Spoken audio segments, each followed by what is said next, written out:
So to perform this part of the lab, all we need are some living yeast cells. Stop and Shop provides the dry yeast, which is added to a beaker, and a little bit of warm water is added, and within 5 or 10 minutes these dormant yeast cells become active and they're ready to use in lab.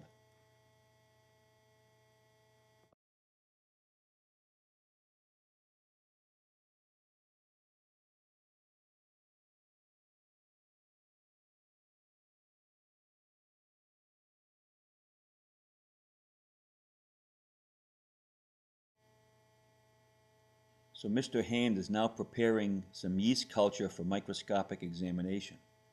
A little bit of yeast culture is added to a slide. Since yeast have no color, a little bit of neutral red is added to provide some contrast. The culture and the neutral red is mixed on the slide. A cover slip is added. Nice technique, Mr. Hand. And we're ready to go.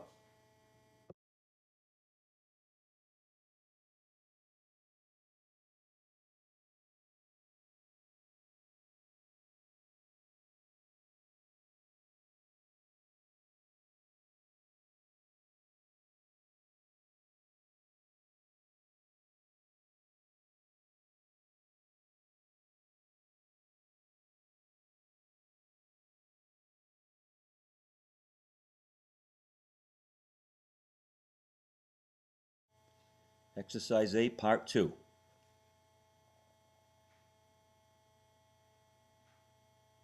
Ten mL of yeast culture is pipetted into a small plastic vial.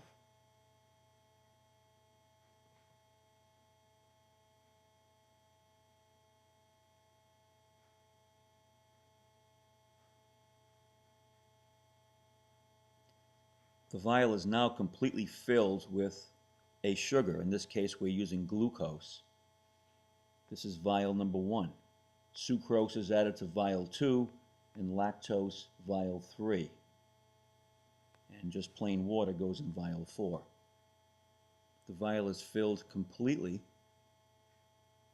Then a larger plastic vial is placed over it.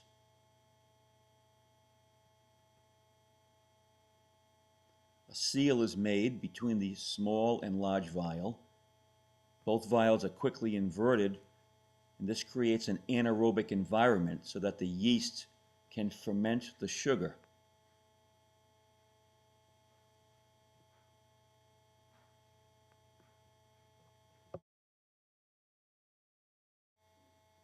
So here are the 4 vials when the experiment starts.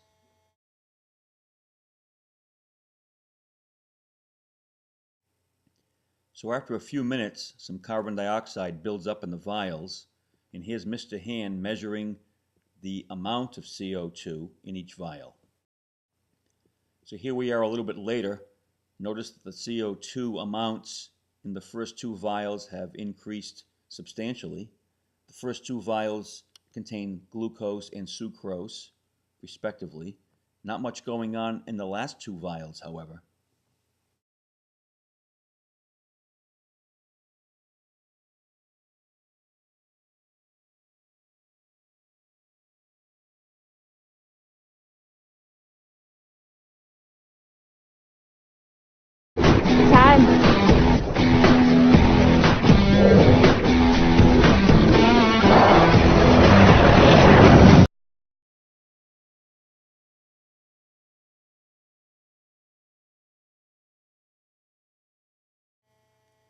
Mr. Hand now will perform the iodoform test.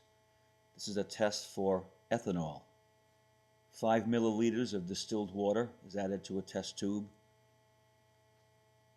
A small amount of supernatant from the growth medium of yeast is added. 5 drops. The solution is then made basic by adding a few drops of 10% sodium hydroxide.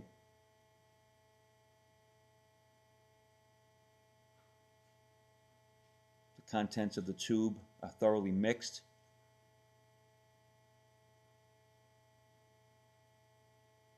And finally, IKI is slowly added, and the presence of a white precipitate indicates the presence of ethanol. Watch closely as the iodine hits the solution. And you can see the precipitate forming. It's like a white cloud. That is iodoform, and that indicates the presence of ethanol in the tested solution. So yeast do ferment, and they do produce ethanol.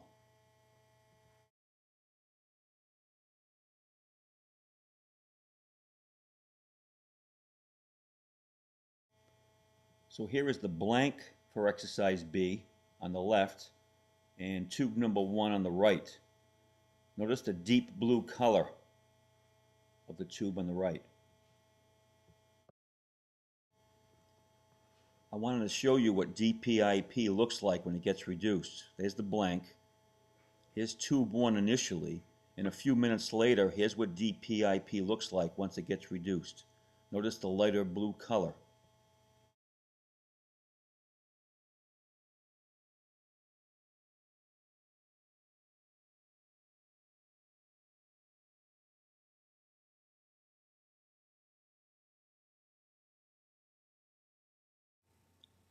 Exercise C, detecting respiration in plant embryos. These corn seeds, which were soaking overnight, are being cut along their long axis. Inside of a seed, there is an embryo, which is a miniature plant, and a food supply. The first step in the process is to identify the food supply from the embryo. A little iodine is added, and the food supply, which is in a region of the seed called the endosperm, contains a lot of starch. So as you can see here, it turns black. The portion of the seed that doesn't turn black, that's the embryo, and that's where we'll be looking for respiration.